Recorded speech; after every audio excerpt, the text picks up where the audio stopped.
একজন সবজিখোর রেফারি নেইমারের সাথে যেটা করলেন সেটা আসলে ফুটবলকে এক প্রকার কলঙ্কিত করলো।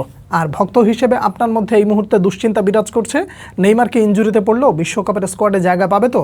দয়া করে সব কিছু বাইরে রেখে বা মাথা থেকে দুশ্চিন্তা ঝেড়ে ফেলে দিয়ে বাস্তবতা বোঝার চেষ্টা করবেন।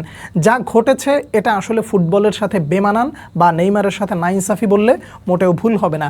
প্রথমত আপনার ভেতরে যে শঙ্কাটা কাজ করছে সেই শঙ্কাটাকে ক্লিয়ার করে নেই। নেইমার কি আসলে ইনজুরিতে পড়েছেন কিনা? আপনি কিছুটা অস্বস্তি অনুভব করতে দেখেছেন নেইমার জুনিয়রকে। এটা প্রত্যেকটা খেলোয়াড়ের সাথেই ঘটে, কিন্তু নেইমারের সাথে ঘটার কারণে আপনি একটু বেশি চিন্তিত হবেন, এটা খুব স্বাভাবিক ব্যাপার। কিন্তু আসল ঘটনা যেটা, নেইমার জুনিয়র মেডিকেল টিমের সাথে মোটামুটি কথা বলছিলেন এবং একই সাথে সেবা শুশ্রূষা নিচ্ছিলেন।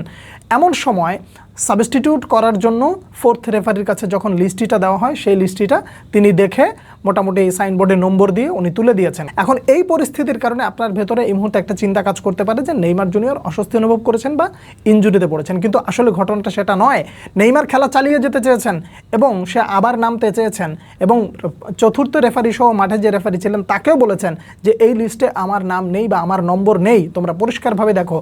দেখিয়ে দেওয়ার পরেও মাঠে একজন সবজিখোর, এই সবজিখোর মাথা থেকে আসলে ওই সবজির ক্রিয়া প্রতিক্রিয়া যা কিছু ঘটে এই জিনিসগুলো শেষ করে তো আসলে মাঠে আসে নাই, যে কারণে মাঠে ম্যাচ চলাকালীন সময় তার ভেতরে এই ধরনের পাগলামো চিন্তা ভাবনা কাজ করতে গিয়ে মোটামুটি এত বড় একটা ব্লান্ডার করে ফেলছেন। এই ব্লান্ডারের কারণে আপনার মধ্যে এই মুহূর্তে যে দুশ্চিন্তাটা কাজ করছে, এই দুশ্চিন্তাটা আপাতত মাথা থেকে ছেড়ে ফেলেন।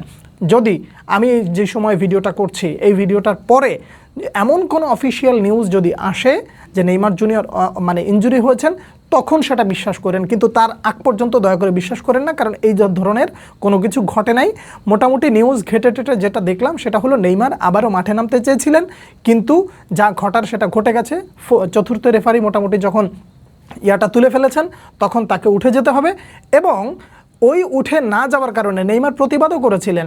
সেই প্রতিবাদ মেইন যে রেফারি আছেন, মাঠ রেফারি, তিনি সেটাকে গ্রান্টেড করেন নাই, পরবর্তীতে উঠে যেতে হচ্ছে।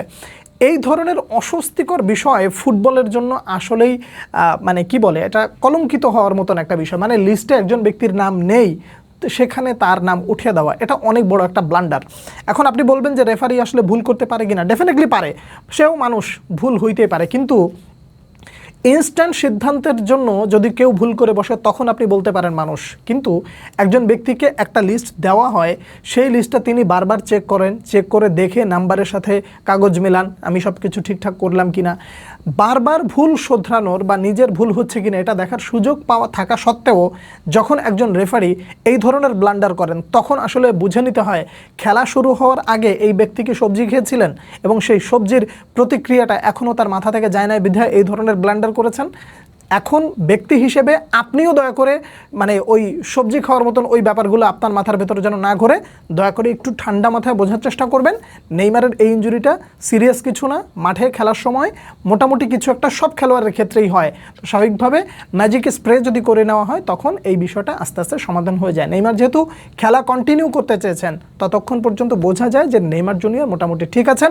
স্কোয়াড ঘোষণার আগ পর্যন্ত এখন অবধি মিডিয়া জুড়ে এবং নেইমারের আশপাশ দিয়ে যেভাবে গুঞ্জন কথাবার্তা ছড়াছড়ি হচ্ছে নেইমার স্কোয়াডে থাকবেন, এই বিশ্বাসটা নিয়ে আপনি অপেক্ষা করেন। খুব বেশি সময় তো নাই, অল্প সময়ের মধ্যেই তো স্কোয়াড ঘোষণা হয়ে যাবে, তখন নেইমারকে দেখে আপনি আপনার অশান্ত হৃদয়কে শান্ত করবেন। এই ছিল সর্বশেষ। আশা করি বোঝাতে পেরেছি। না বুঝলে কোথায় বোঝেন নাই, কি বোঝেন নাই, সেটা আমাকে দয়া করে পরিষ্কারভাবে বলার চেষ্টা করবেন, আমিও আপনাকে উত্তরটা দেওয়ার চেষ্টা করব। এ পর্যন্ত রাখছি, পরবর্তী ভিডিওতে আবার দেখা হচ্ছে। সে পর্যন্ত অনেক অনেক ভালো থাকবেন। আল্লাহ হাফেজ।